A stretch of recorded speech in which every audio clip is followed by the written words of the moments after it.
You don't lack discipline. You are addicted to comfort. You say you want to change. You say you want to grow. You say you want more. But your system is built to avoid discomfort. That is the conflict. You expect progress while protecting comfort. You expect change while repeating what is easy. You expect results while avoiding resistance. That never works. Because growth requires friction, and your system removes it.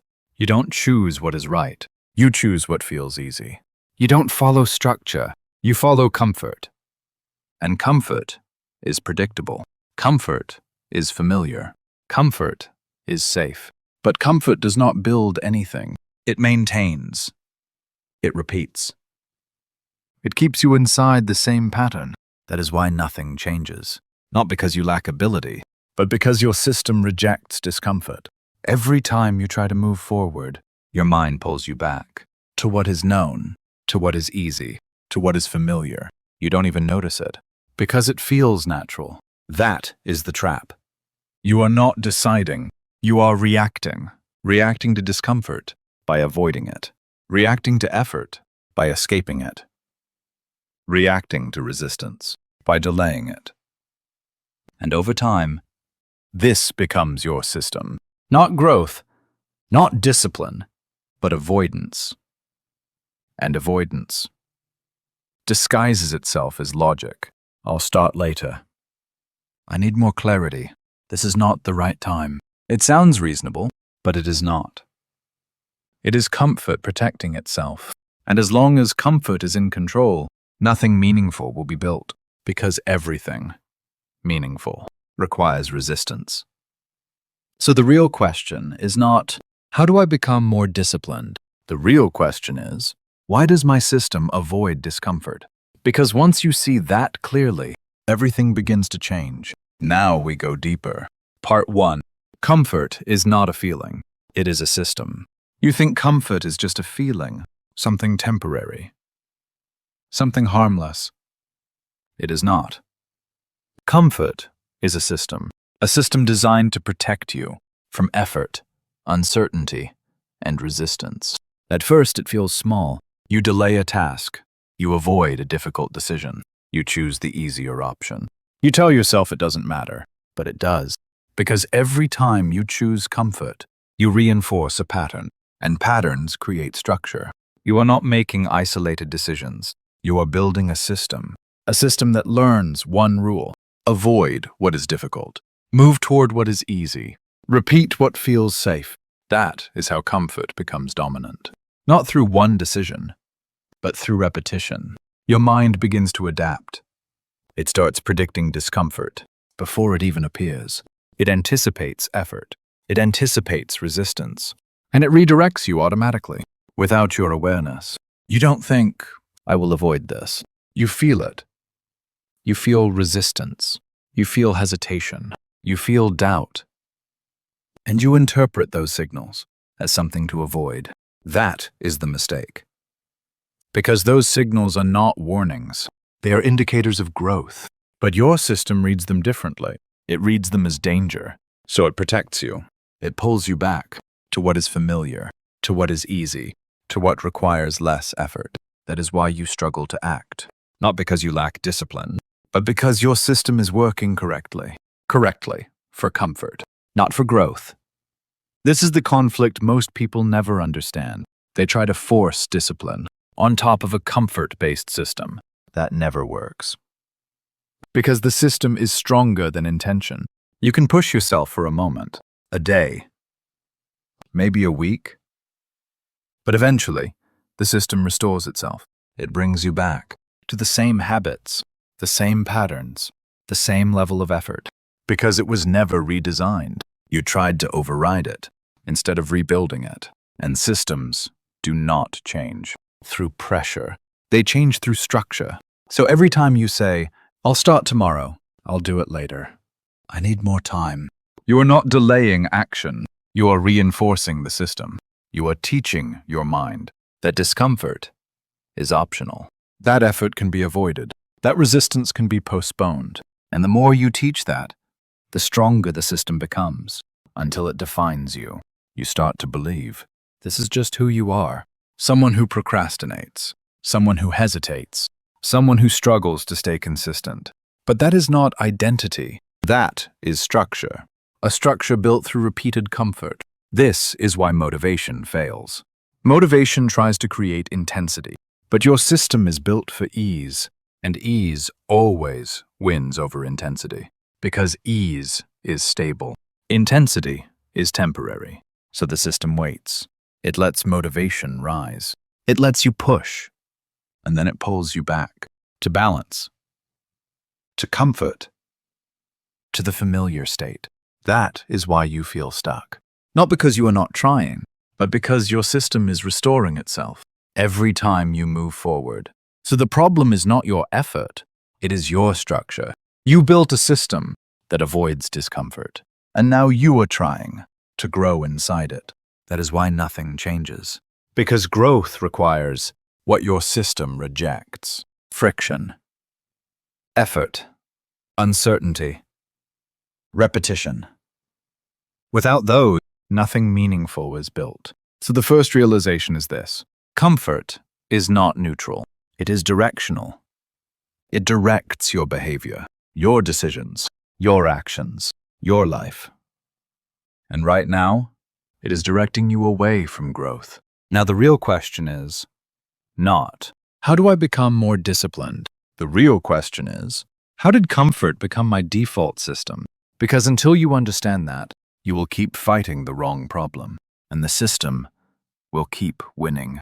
Now we go deeper. Part 2. Comfort feels necessary because your system was built for it. You don't choose comfort randomly. You depend on it because your system was built around it. From the beginning, you were not rewarded for discomfort.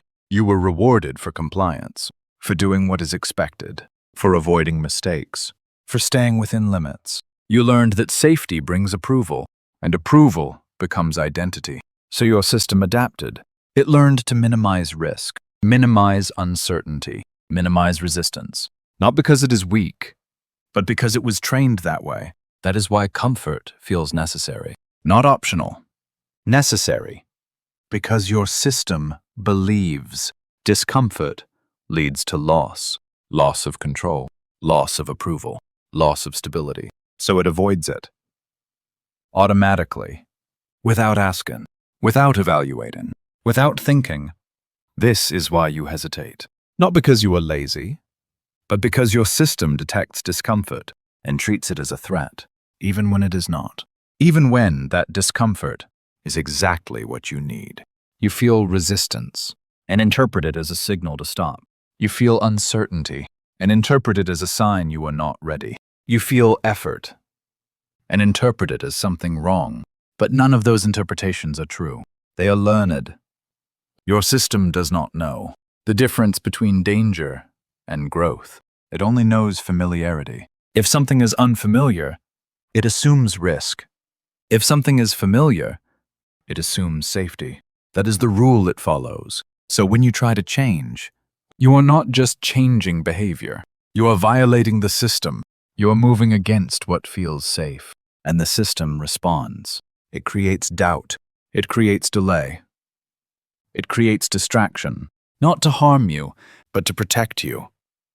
That is the paradox. The same system that protects you is the system that limits you. Because protection, without awareness, becomes restriction.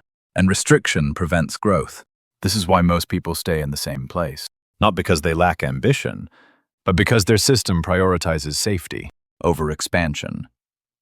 They say they want more, but their system avoids everything required to achieve it. So they remain where they are, not by choice, but by structure.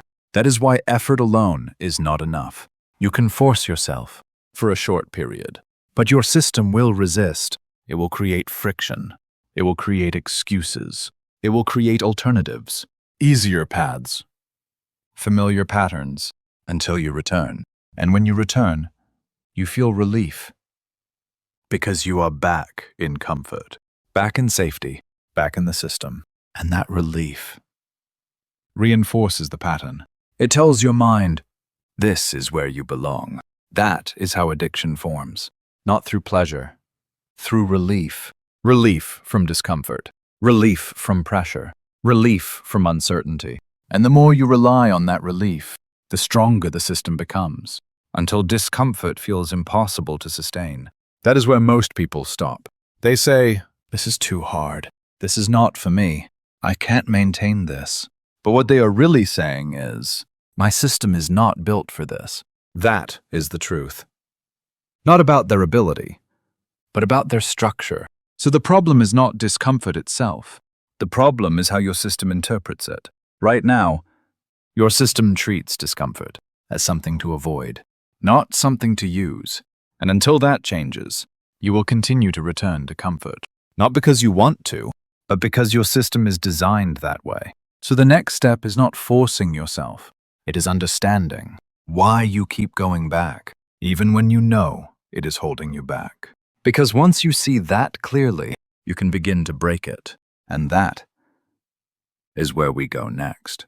Part 3. You keep returning to comfort because it rewards you. You believe comfort is holding you back. That is true. But it is not the whole truth. You return to comfort because it rewards you, not in the long term, but immediately. And your system is built to prioritize the immediate. Every time you avoid discomfort, you feel relief. That relief is subtle, but powerful. It removes pressure. It removes uncertainty. It removes effort. And your mind interprets that as success. Not logically, structurally. It learns one rule: avoid discomfort. Feel better. That is how the loop is formed. You try to act. You feel resistance. You hesitate. You avoid. You feel relief. And the system reinforces it again and again and again until it becomes automatic. You no longer think about avoiding. You default to it. That is addiction. Not to pleasure, but to relief. You are not chasing comfort because it feels good. You are chasing it because it removes discomfort. That is a different mechanism, and it is stronger because relief feels necessary. You don't say, "I want comfort." You say, "I don't want this pressure. I don't want this uncertainty. I don't want this effort." So you escape. And the moment you escape, your system rewards you. That reward becomes conditioning. That conditioning becomes structure. That structure becomes identity. You start to believe, "This is just how I am," but it is not. It is what you reinforced, repeatedly, without interruption. That is why you keep going back, even when you know it is limiting you, even when you understand the pattern, even when you want to change. Because understanding does not remove reward. The system still gets what it wants: relief. And as long as relief is stronger than your intention, you will return. That is the rule. Not because you are weak, but because your system is consistent. It follows the same pattern every time. Discomfort appears. Avoidance follows. Relief is delivered, and the loop continues. That is why progress feels temporary. You start. You push. You build momentum. Then discomfort increases, and your system activates. It pulls you back to balance, to ease, to comfort. And when you return, you feel better. But you also lose progress, and that creates frustration. But frustration is not enough to break the system, because frustration is delayed. Relief is immediate, and immediate always wins over delayed. This is why most people stay stuck, not because they don't try, but because their system rewards the opposite of what they want. They want growth, but their system rewards avoidance. They want discipline, but their system rewards escape.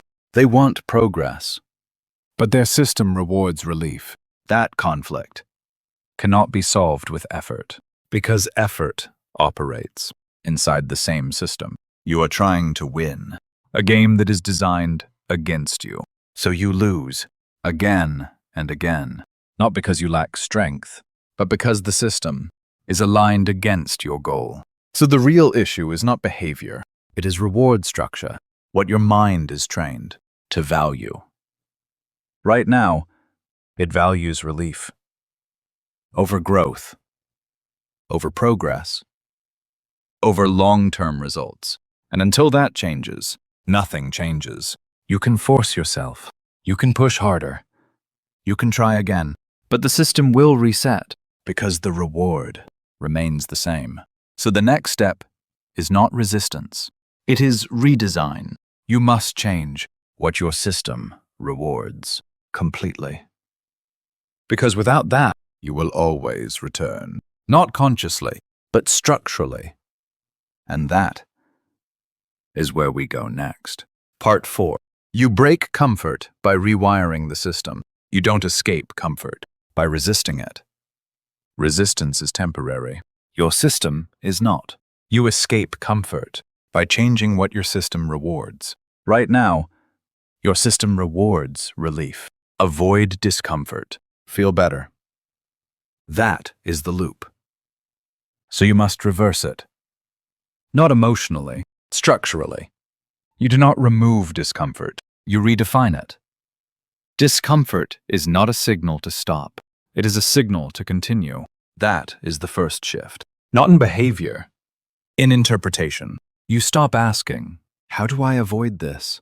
And start asking, what does this build? That question changes everything. Because now, discomfort has meaning. And meaning reduces resistance.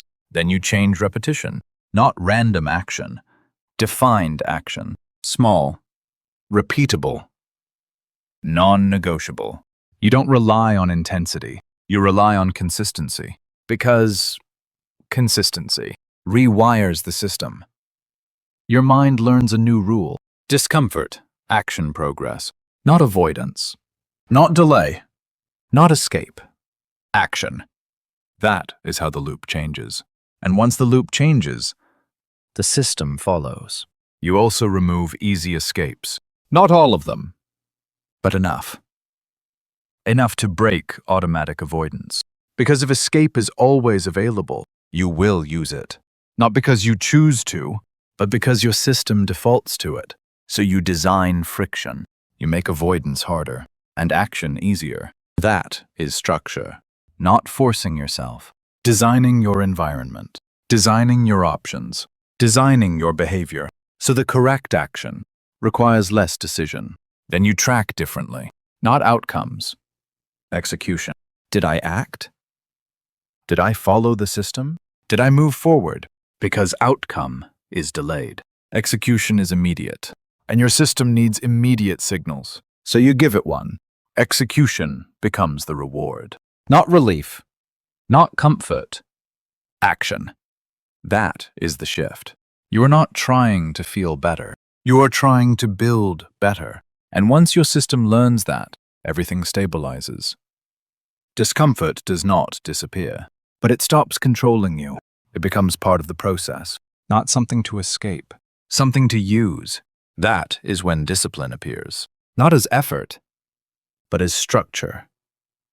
And once structure is in place, comfort loses its power, not because it is gone, but because it is no longer in control. You are.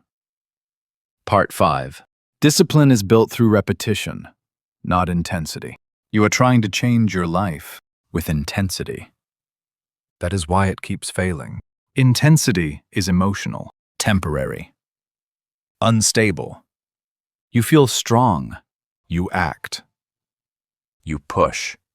Then it disappears, and everything stops. That is not structure. That is reaction. Real discipline is not intense. It is repetitive, small actions.